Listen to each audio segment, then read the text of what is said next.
وقال رجل مؤمن من آل فرعون يكتم إيمانه أتقتلون رجلا أن يقول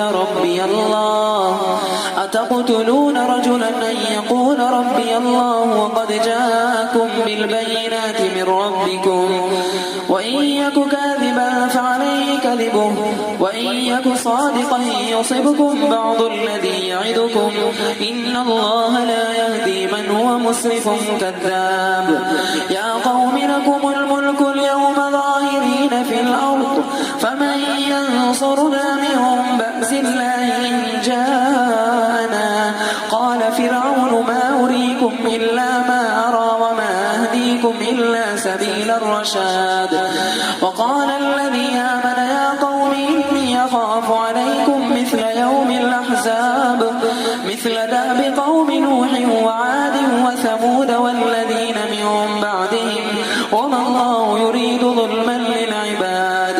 ويا قوم إني أخاف عليكم يوم التناد يوم تولون مدبرين ما لكم من الله من عاصم ومن يضلل الله فما له من هاد.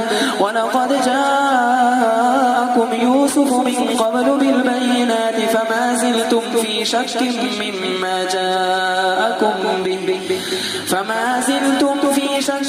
مما جاءكم به حتى إذا هلك قلتم لن يبعث الله من بعده رسولا كذلك يضل الله من هو مسرف مرتاب. الذين يجادلون في آيات الله بغير سلطان أتاهم كبر مقتا عند الله وعند الذين آمنوا كذلك يطبع الله على كل قلب متكبر جبار. وقال فرعون يا هامان ابن لي صرحا لعلي أبلغ أسباب السماوات فأطلع إلى إله موسى وإني لأظنه كاذبا. وكذلك زين لفرعون سوء عمله وصد عن السبيل وما كيد فرعون إلا في تباب. وقال الذي آمن يا قوم اتبعون يهدكم سبيل الرشاد. يا قوم إنما هذه الحياة الدنيا متاع وإن الآخرة هي دار القرار. من عمل سيئة فلا يجزى إلا مثلها ومن عمل صالحا من ذكر أو أنثى وهو مؤمن فأولئك يدخلون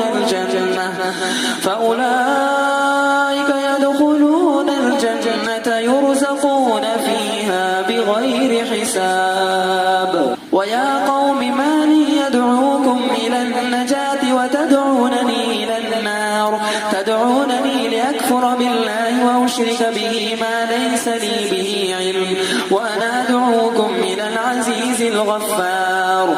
لا جرم أن ما تدعونني إليه ليس له دعوة في الدنيا ولا في الآخرة وأن مردنا إلى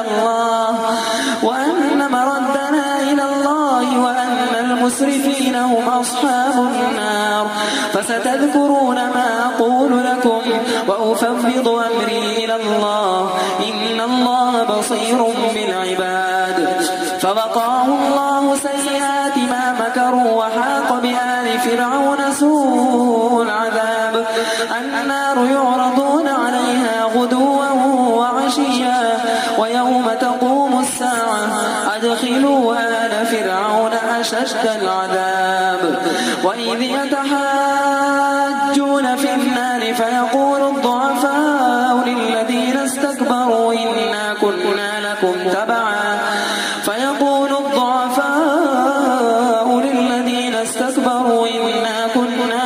تبعا فهل أنتم مغنون عنا نصيبا من النار.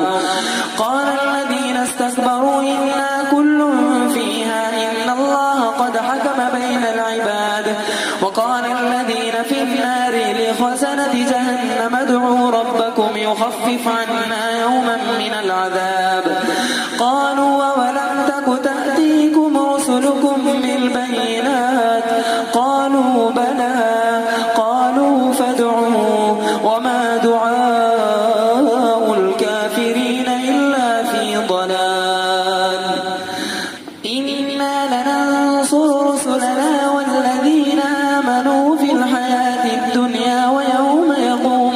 الأشهاد يوم لا ينفع الظالمين معذرتهم ولهم اللعنة ولهم سوء الدار. ولقد آتينا موسى الهدى وأورثنا بني إسرائيل الكتاب هدى وذكرى لأولي الألباب. فاصبر إن وعد الله حق واستغفر لذنبك وسبح بحمد ربك بالعشي والإبكار. إن الذين يجادلون في آيات الله بغير سلطان أتاهم إن في صدورهم إلا كبر ما هم ببالغيه فاستعذ بالله إنه هو السميع البصير. لخلق السماوات والأرض أكبر من خلق الناس ولكن أكثر الناس لا يعلمون. وما يستوي الأعمى والبصير والذين آمنوا وعملوا الصالحات ولا المسيء قليلا ما تتذكرون. إن الساعة لآتية لا ريب فيها ولكن أكثر الناس لا يؤمنون. وقال ربكم ادعوني أستجب لكم إن الذين يستكبرون عن عبادتي